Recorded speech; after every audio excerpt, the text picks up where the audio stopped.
बिस्मिल्लाहिर्रहमानिर्रहीम। My dear friends and students, हम आपको अपने यूट्यूब चैनल पर और आज की इस वीडियो में खुशामदीद कहते हैं। My dear friends and students, screen पे आप देख सकते हैं कि मेरे पास MS एक्सेल के अंदर डिज़ाइन की गई एक ऑटोमेटिक डेट शीट मौजूद है। ये आपको total number of students to be appeared ये कैलकुलेट करके बताएगी, और नंबर 2 जितने भी रूम्स आपके किसी एक खास डेट पे एलोकेट होने हैं, रिक्वायर्ड नंबर ऑफ रूम्स वो कैलकुलेट करके आपको बताएगी। और नंबर 3 ये सब्जेक्ट के क्लैशेस अगर आएंगे तो उसको भी आइडेंटिफाई करेगी ताकि उसको आप आसानी से रिमूव कर सकें। My dear friends and students, इस एडवांस डेट शीट को डिजाइन करने के लिए जिन चीजों की जरूरत है उनमें सबसे पहली चीज है कि आपके पास एडमिटेड स्टूडेंट्स के रोल नंबर्स होने चाहिए। जैसा कि आप स्क्रीन पे देख सकते हैं कि मेरे पास roll numbers of admitted students already मौजूद हैं। इस शीट में नंबर 1 जो रो होगी उसमें आप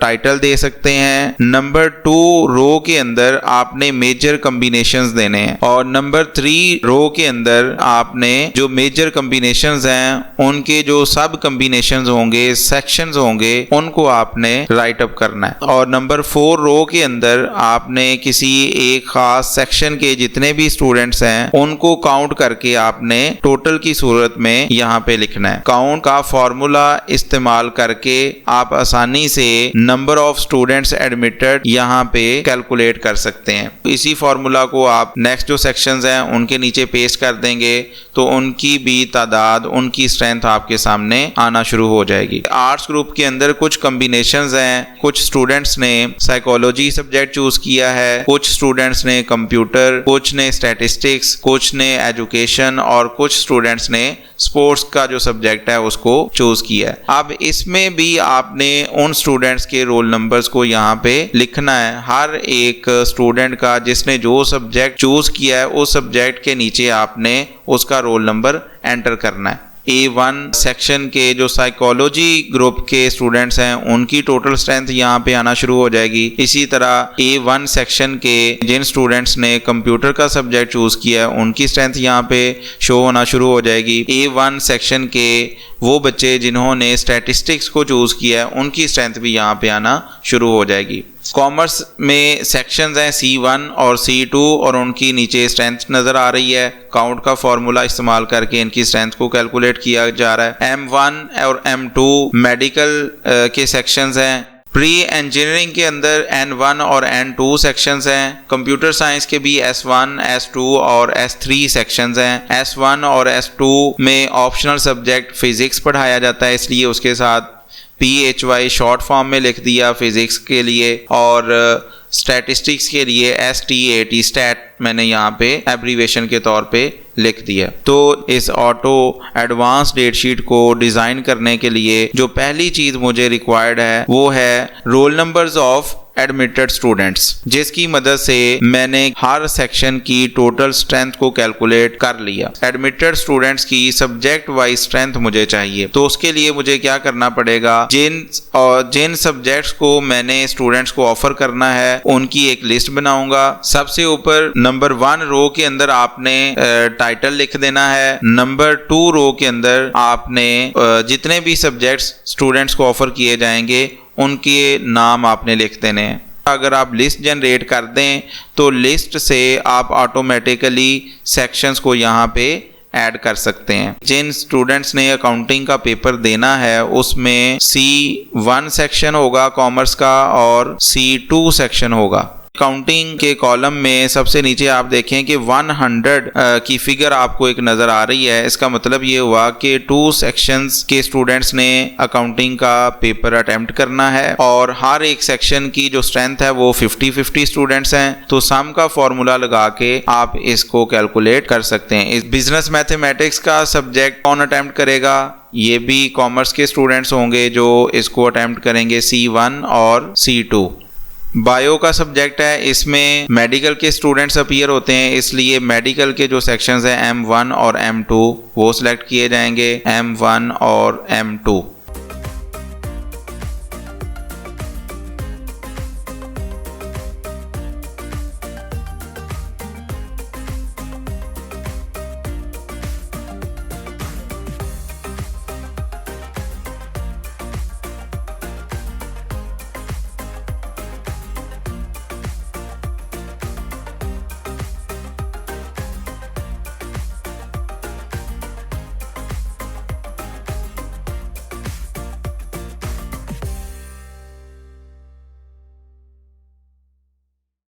आप देख सकते हैं कि मैंने सब्जेक्ट वाइज स्ट्रेंथ को मैनुअली सेक्शंस को ऐड करके इस पोर्शन को कंप्लीट कर लिया। काउंटिंग के सब्जेक्ट में 100 टोटल स्ट्रेंथ है, 100 स्टूडेंट्स हैं जिन्होंने ये पेपर अटेम्प्ट करना है। बिजनेस मैथमेटिक्स के भी 100 हैं। केमिस्ट्री के 200 स्टूडेंट्स हैं जिन्होंने केमिस्ट्री का सब्जेक्ट अटेम्प्ट करना है। तीसरी जो अहम चीज़ है वो है रूम्स। पहले कॉलम में आपने सीरियल नंबर लिखना है, दूसरे कॉलम में रूम्स के नंबर लिखने हैं, तीसरे कॉलम में नंबर ऑफ बेंचेस और चेयर्स उनकी तादाद आपने लिख देनी है, और नंबर 4 कॉलम के अंदर टोटल कैपेसिटी उस रूम की कितनी है, कितने स्टूडेंट्स उस एक रूम में एलोकेट किए जा सकते हैं, वो स्ट्रेंथ आपने यहाँ पे लिख देनी है। उसके बाद है डेट शीट। ये एडवांस डेट शीट है जिसको हमने डिज़ाइन करना है। ये सी कॉलम है, इसको मैंने हाईलाइट नहीं किया, इसके गिर्द मैंने बॉर्डर्स नहीं लगाए। सब्जेक्ट की बेसिकली नंबरिंग के लिए मैं इस कॉलम को इस्तेमाल करना चाहता हूँ, और जैसे ही मैंने बिजनेस मैथमेटिक्स को सिलेक्ट किया तो इसके साथ नंबर 1 लिखा हुआ नज़र आना शुरू हो गया। इसी तरह ये जो कॉलम ई है ये भी एक नंबर है, लेकिन अभी ये ब्लैंक है क्योंकि इसके सामने कोई सब्जेक्ट नहीं है। जैसे ही मैं सब्जेक्ट चूज़ करूँगा तो यहाँ पे ऑटोमेटिकली नंबर 2 आना शुरू हो जाएगा। इसी तरह तीसरा सब्जेक्ट भी आप चूज़ कर सकते हैं, केमिस्ट्री। तीसरा सब्जेक्ट चूज किया तो उसके साथ ऑटोमेटिकली नंबर शो होना शुरू हो गया। आगे आप देख सकते हैं कि यहाँ पे date wise number of students to be appeared. Subject 1 के कितने स्टूडेंट्स हैं, सब्जेक्ट 2 के कितने स्टूडेंट्स हैं, और सब्जेक्ट 3 के। चूंकि मैंने 3 सब्जेक्ट्स को यहाँ पे सेलेक्ट किया है इसलिए 3 सब्जेक्ट्स के टोटल नंबर ऑफ स्टूडेंट्स यहाँ पे आना शुरू हो गए हैं। और ये जो ग्रीन कलर का कॉलम है ये आपको टोटल स्ट्रेंथ बताएगा कि एक खास स्पेसिफिक डेट में, जैसे 19 तारीख है, 19 तारीख को टोटल नंबर ऑफ स्टूडेंट्स कितने हैं जो अपीयर होंगे। उसके बाद एक इंफॉर्मेशन है rooms to be allocated. 400 students हैं। अब इन 400 स्टूडेंट्स के लिए कितने रूम्स रिक्वायर्ड हैं ताकि उनका सीटिंग प्लान बेहतर तरीके से डेवलप हो सके।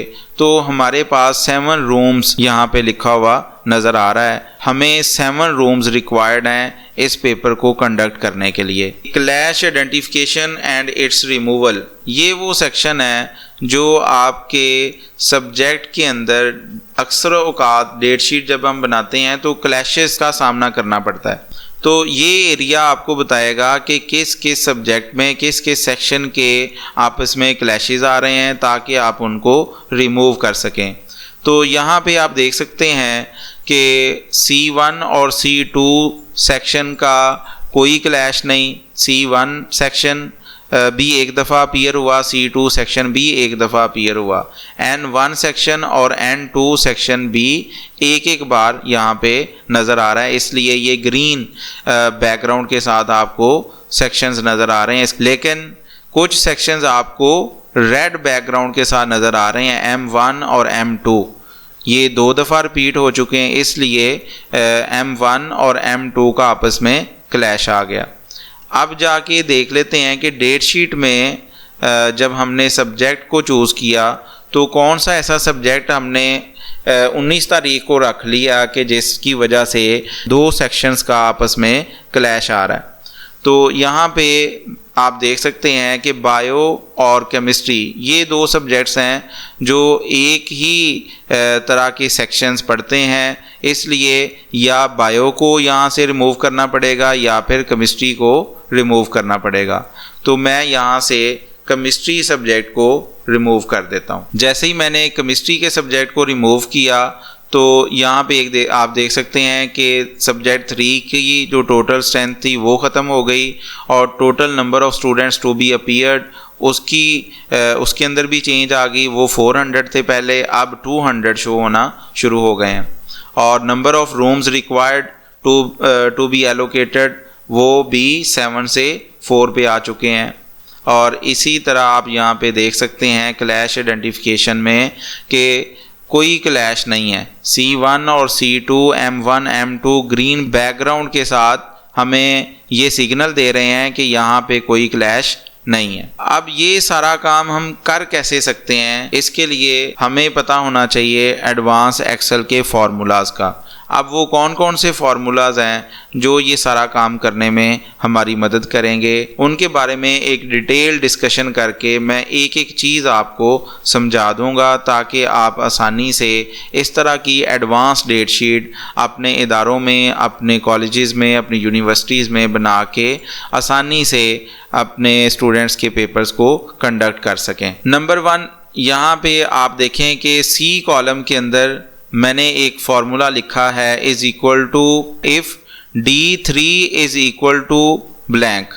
इसका मतलब ये हुआ कि अगर D3, यहाँ पे बिजनेस मैथ आपको नज़र आ रहा है, ये वाला सेल अगर ब्लैंक होगा तो फिर रिजल्ट क्या आएगा, कॉमा डाल के blank. If D3 is equal to blank then C3 is also blank. Otherwise क्या होगा, 1। चूँकि यहाँ पे मैं अगर सब्जेक्ट चूज़ करूँ तो नंबर 1 लेके आना चाहता हूँ, तो जो भी नंबर आप यहाँ पे लेके आना चाहते हैं वो लिख दें। और डी कॉलम के अंदर सब्जेक्ट की लिस्ट है, ई कॉलम के अंदर सेम वही फार्मूला इस्तेमाल किया गया जो मैंने सी कॉलम के अंदर इस्तेमाल किया था। C3 सेल के अंदर जो फार्मूला इस्तेमाल किया गया था सेम उसी तरह का फार्मूला, इफ़ का फार्मूला मैंने यहाँ पे लगाया कि अगर F कॉलम के अंदर F3 सेल के अंदर कुछ नहीं लिखा हुआ नज़र आ रहा तो इस E3 सेल ने भी ब्लैंक ही नज़र आना है। तो इसके लिए यहाँ पे मैं लेके आना चाह रहा था 2, तो जस्ट एक चेंज आएगी कि 2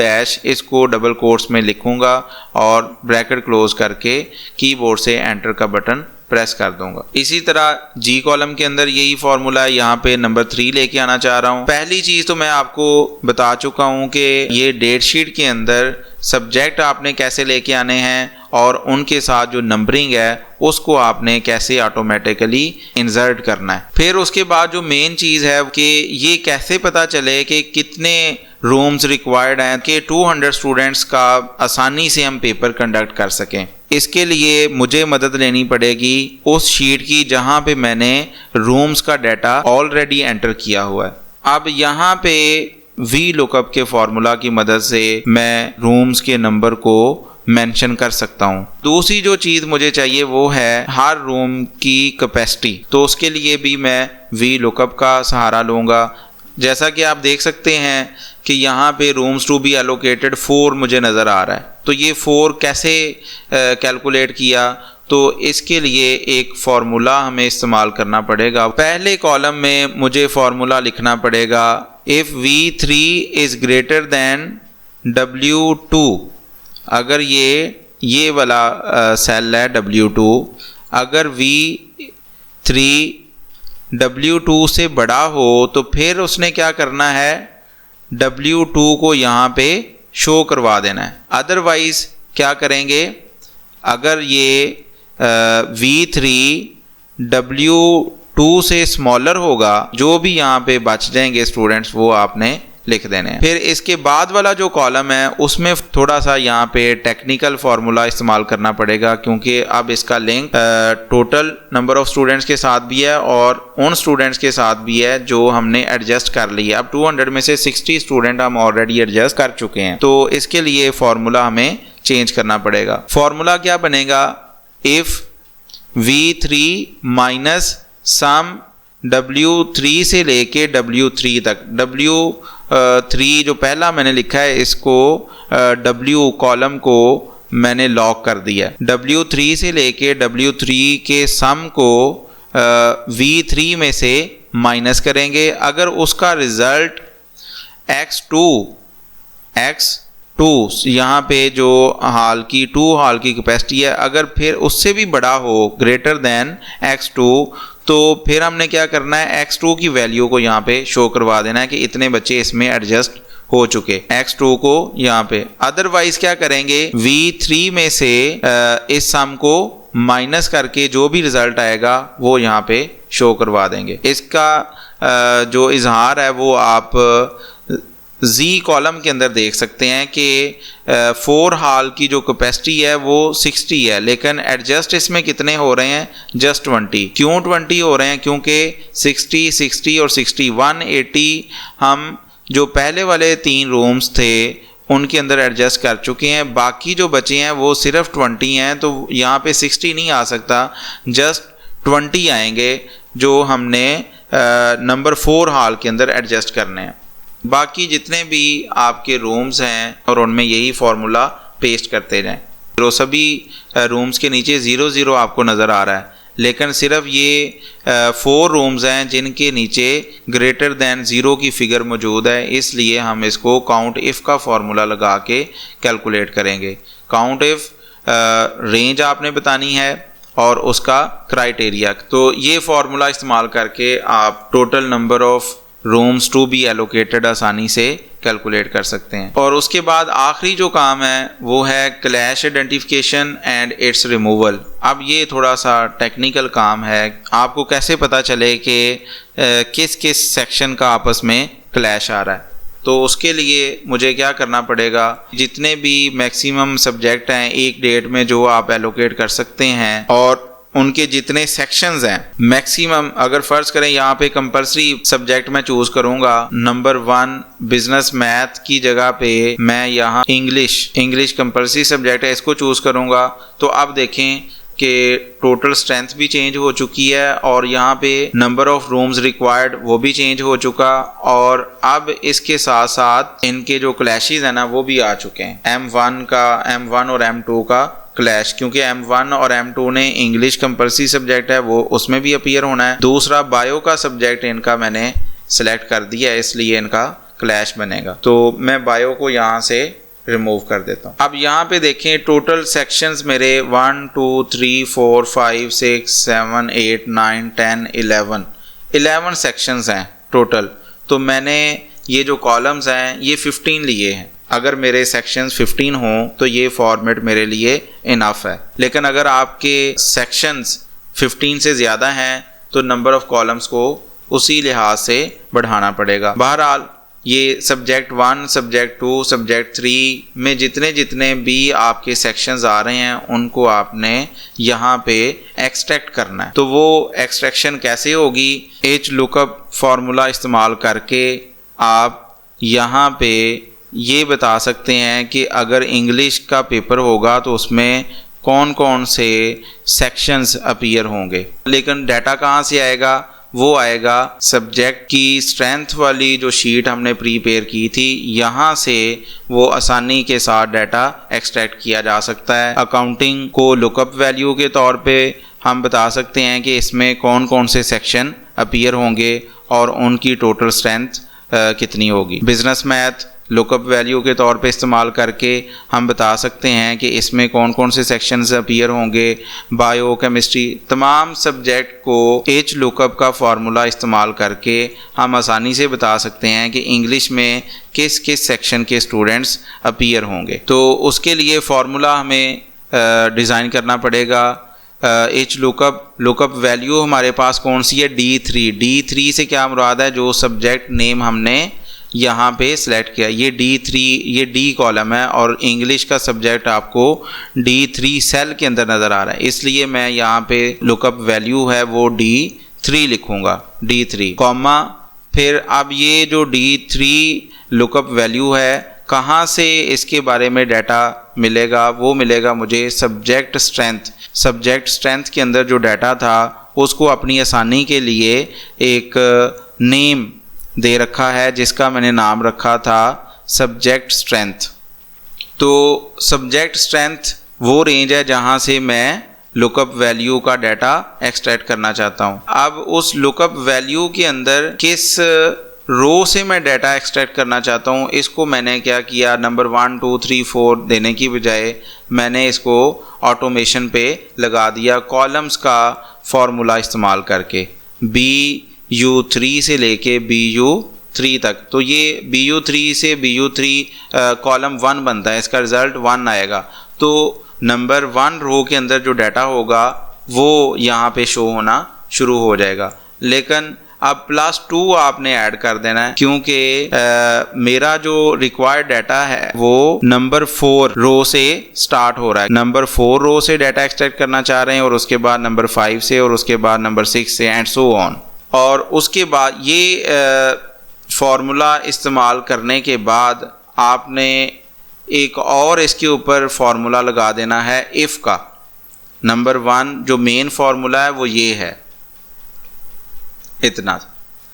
लेकिन इसका जो रिज़ल्ट आएगा उसके ऊपर आपने एक और फार्मूला लगाना है, उसका नाम है इफ़ का फार्मूला। इफ़ ये फार्मूला इफ़ एच लुकअप जो भी रिज़ल्ट देगा इज़ इक्वल टू ज़ीरो, अगर इसका रिज़ल्ट हो ज़ीरो के इक्वल तो फिर आपने उसको क्या करना है, ज़ीरो ही रहने देना है। और अगर इसका रिज़ल्ट कुछ और आता है, ज़ीरो के अलावा कुछ और आएगा, तो फिर आपने क्या करना है, यही सेम फार्मूला यहाँ पे पेस्ट कर देना है।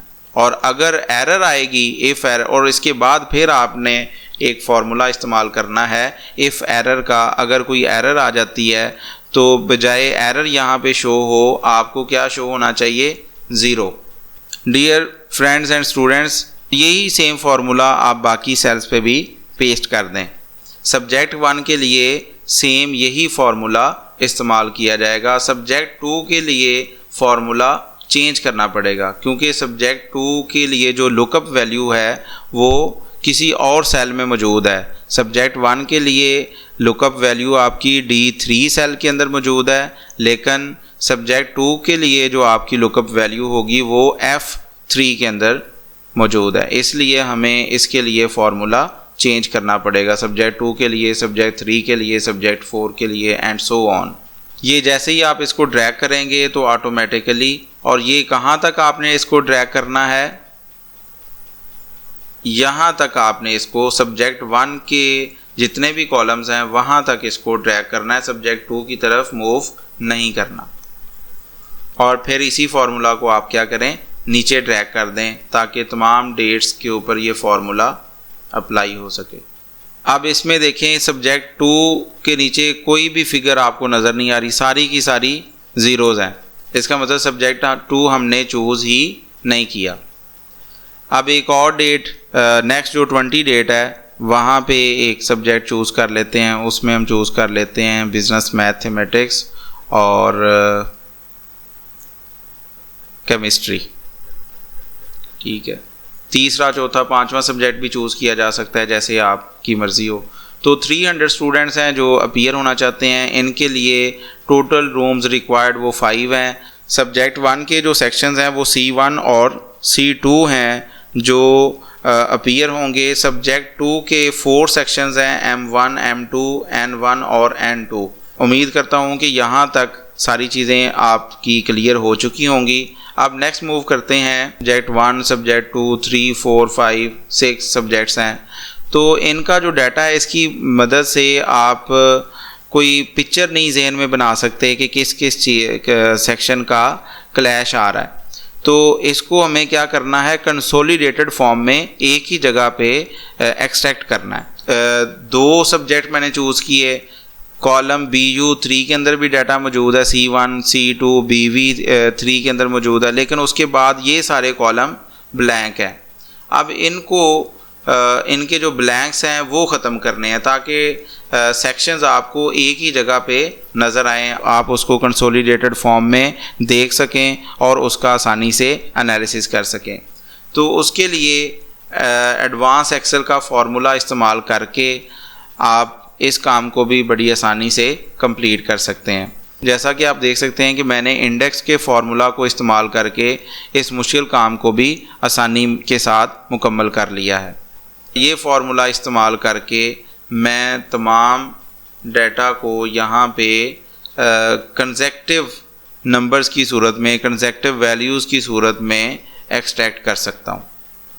फार्मूला आप नोट कर लें कि इस फार्मूला को इस्तेमाल करके आप आसानी से स्कैटर्ड वैल्यूज़ को, ऐसे कॉलम्स को जिसके अंदर डाटा मौजूद नहीं, उनको स्किप कर सकते हैं और कंसोलिडेटेड फॉर्म में, कंसेक्टिव फॉर्म में डाटा को एक्सट्रैक्ट कर सकते हैं।